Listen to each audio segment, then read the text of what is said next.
Terima kasih masih di Kompas Malam bersama saya Mario Sarong. Jelang pra-peradilan Peggy Setiawan yang akan berlangsung besok, pihak keluarga Vina menganggap langkah hukum Peggy adalah sah-sah saja. Kakak Vina, Marliana, memilih tak berkomentar banyak terkait sidang pra-peradilan Peggy. Namun keluarga meminta agar kasus adiknya segera diungkap.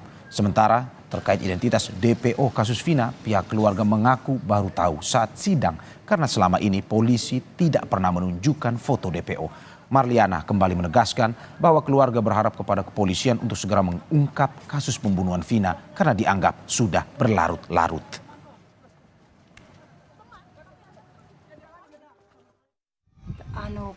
Pihaknya Peggy Setiawan melakukan pra-peradilan itu sih sah-sah aja ya Pak ya, itu kan haknya mereka gitu kan.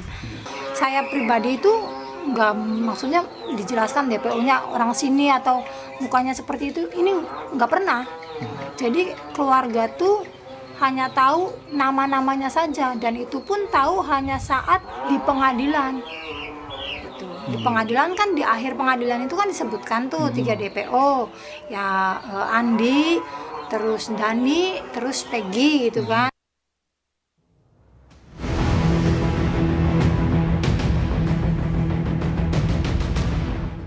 Tersangka kasus pembunuhan Vina dan Eki di Cirebon, Peggy Setiawan, bakal menjalani sidang pra-peradilan perdana pada tanggal 24 Juni besok di Pengadilan Negeri Bandung. Tim kuasa hukum Peggy Setiawan memastikan telah menyiapkan seluruh berkas untuk sidang pra-peradilan besok. 22 orang dari tim kuasa hukum Peggy Setiawan akan hadir di persidangan. Dalam persidangan besok, tim kuasa hukum akan mengajukan bukti-bukti yang dinilai tak sesuai dengan penangkapan Peggy Setiawan. Bukti-bukti itu ya akan kami ajukan karena di dalam putusan pengadilan itu ya, Peggy alias Peron di situ menggunakan sepeda motor Vario warna hitam. Nah, sementara yang disita oleh penyidik klien kami itu adalah motor Suzuki Smash. Dalam putusan pengadilan itu sudah inkrah, sudah berkekuatan hukum tetap, konstruksi dakwaannya sudah dibangun dan sudah terbukti di pengadilan bahwa 11 pelaku menggunakan 7 sepeda motor, yaitu 7 sepeda motor itu ya tidak ada yang namanya motor Suzuki Smash. Sehingga kalau penyidik sekarang menyita barang bukti Suzuki Smash, ini akan merusak dakwaan, akan merusak konstruksi dakwaan. Menghadapi sidang gugatan pra-peradilan Peggy Setiawan yang digelar besok, persiapan juga dilakukan Polda Jawa Barat. Pihaknya telah menyiapkan tim kuasa hukum dari bidang hukum Polda Jawa Barat dan eksternal. Kami akan menghadapi gugatan sidang pra-peradilan yang diselenggarakan terhadap gugatan penetapan tersangka PS. Tentu kami telah menyiapkan tim dari kuasa hukum Polda Jawa Barat. Sejauh ini kami sudah berkoordinasi juga dengan pihak pengadilan terkait dengan waktu pelaksanaan dari sidang pra-peradilan yang rencananya akan digelar pada besok pagi. Kejaksaan Tinggi Jawa Barat menugaskan 6 jaksa untuk menangani kasus Peggy Setiawan. Kejati menegaskan para jaksa akan profesional tanpa diintervensi. Berkas perkara yang diterima kepolisian akan diperiksa selama 14 hari, setelah itu kejaksaan menentukan sikap. Pihak Kejati Jabar barusan menerima berkas tahap 1 atas nama tersangka PS. Setelah menerima berkas tersebut, jaksa peneliti akan melakukan penelitian berkas perkara selama 14 hari sesuai KUHP, dan di dalam waktu 7 hari jaksa akan memberikan sikap terhadap berkas perkara yang telah dikirim tadi. Sidang gugatan pra-peradilan Peggy Setiawan akan digelar di Ruang Mujono, Pengadilan Negeri Bandung, Jawa Barat, Senin besok. Pengadilan Negeri Bandung telah menunjuk Hakim Tunggal Eman Sulaiman untuk mengadili gugatan pra-peradilan Peggy. Persidangan bakal jadi panggung adu kuat alat bukti, di mana pihak Peggy maupun Polda Jabar telah menyiapkan amunisinya masing-masing. Tim Liputan Kompas TV.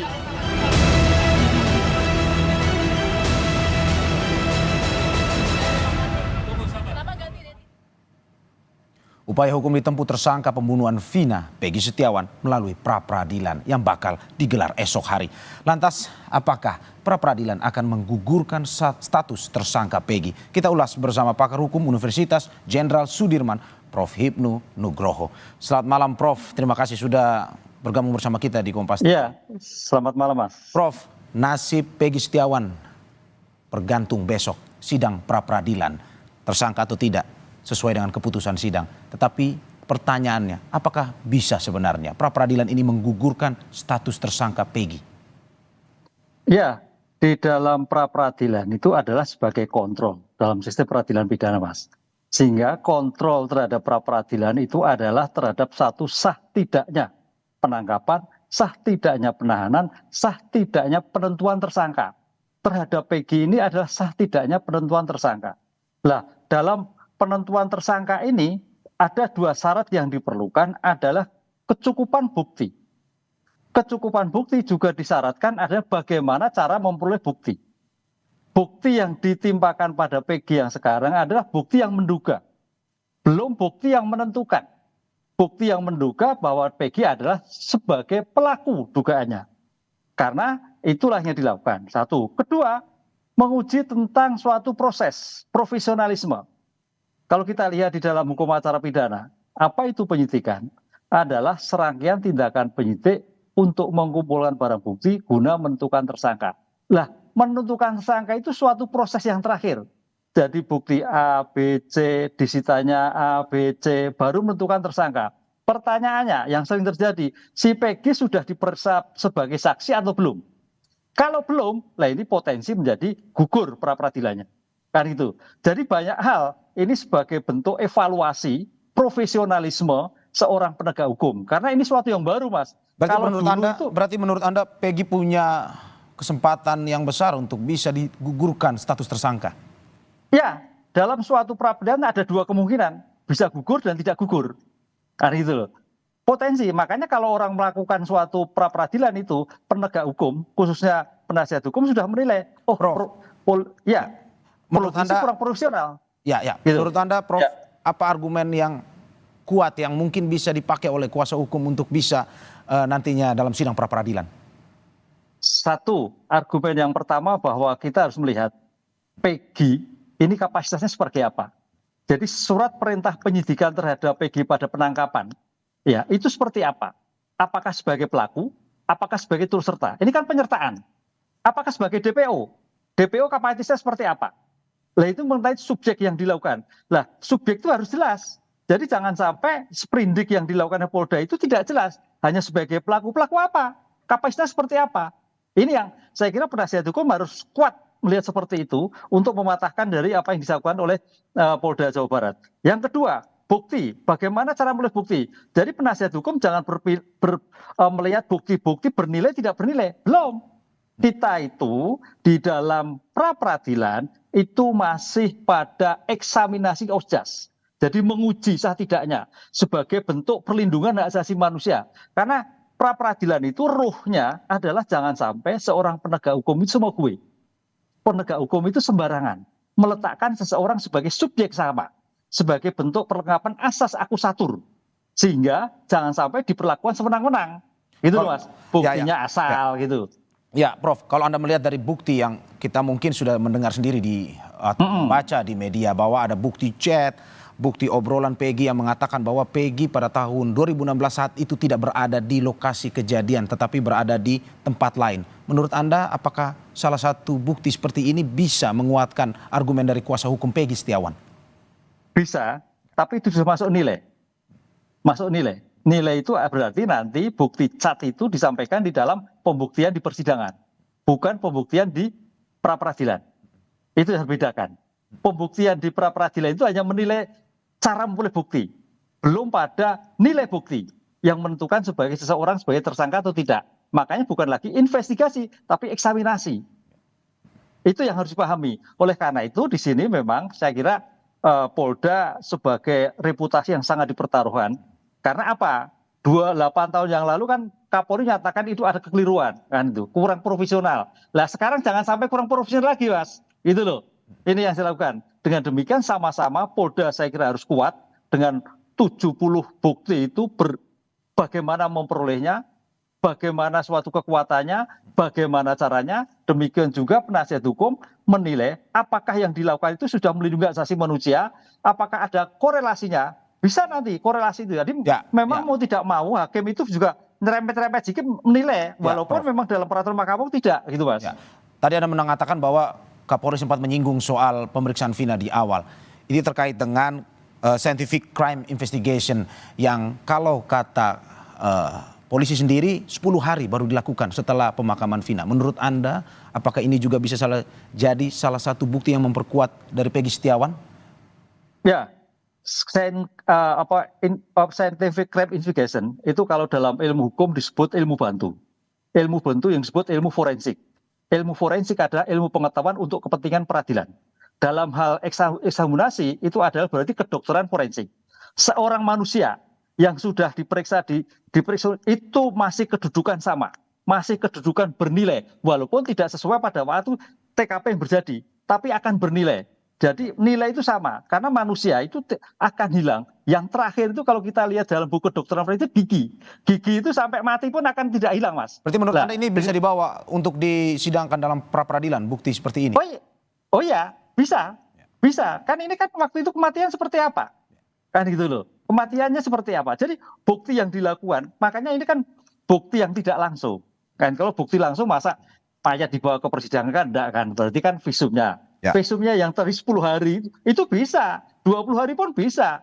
Cuman memang kalau kita melihat kekuatan, nah kita bicara kekuatan forensik adalah forensik itu adalah melihat ketika itu.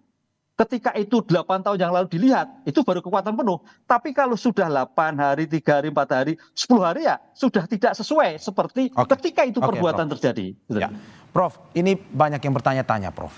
Karena dirasa kejar-kejaran. Salah satu dari kuasa hukum Peggy menyiapkan untuk pra-peradilan, satu sisi polisi menyiapkan untuk melengkapi berkasnya. Tapi sekarang dari polisi sendiri sudah menyerahkan berkasnya ke kejaksaan. Apakah mungkin Prof bisa menggugurkan sidang pra-peradilan Peggy Setiawan ini? Kalau kita melihat pelimpahan perkara itu kalau dalam ilmu hukum namanya pra-penuntutan. Pra-penuntutan sebagai ruang koordinasi. Jaksa punya 14 hari. Sekarang pertanyaannya kalau besok Senin itu sidang, Mas Mario, saya kira tidak gugur. Karena jaksa butuh 14 hari. 14 hari itu untuk menilai loh ya. Apakah diperlukan bukti baru atau tidak? Diperlukan perlengkapan atau tidak? Karena apa? Ujungnya nanti adalah kejaksaan yang harus mampu di persidangan. Sehingga tampaknya walaupun kejar-kejaran, kalau besok hari sudah dilakukan pembacaan pra-peradilan, itu permohonan pra-peradilan dan polisi hadir siap menghadapi, saya kira tidak sampai ke menunggu gugur. Tapi kalau besok itu mundur, lah itu berpotensi. Berpotensi. Oke, kalau misalkan besok sidang pra-peradilan akan dimulai, apakah mungkin Anda bisa prediksi apa bukti ataupun yang memperkuat argumen polisi untuk menghadapi kuasa hukum Peggy Setiawan besok? Belum, karena besok itu baru pembacaan permohonan gugatan oleh penasihat hukum. Sehingga nanti Polda Jawa Barat baru mempelajari apa yang dipermasalahkan oleh para penasihat hukum. Lah, mempelajari itu akhirnya mungkin besok pagi itu harus bisa membawa jawaban atas gugatan tadi. Ketika sudah tidak ketemu, baru nanti para ahli disampaikan, ahli pemohon, ahli termohon, baru terakhir bukti yang disampaikan di persidangan masing-masing bawa bukti. Tapi baru bukti itu dinilai tentang syarat sahnya, bukan dinilai tentang kekuatannya.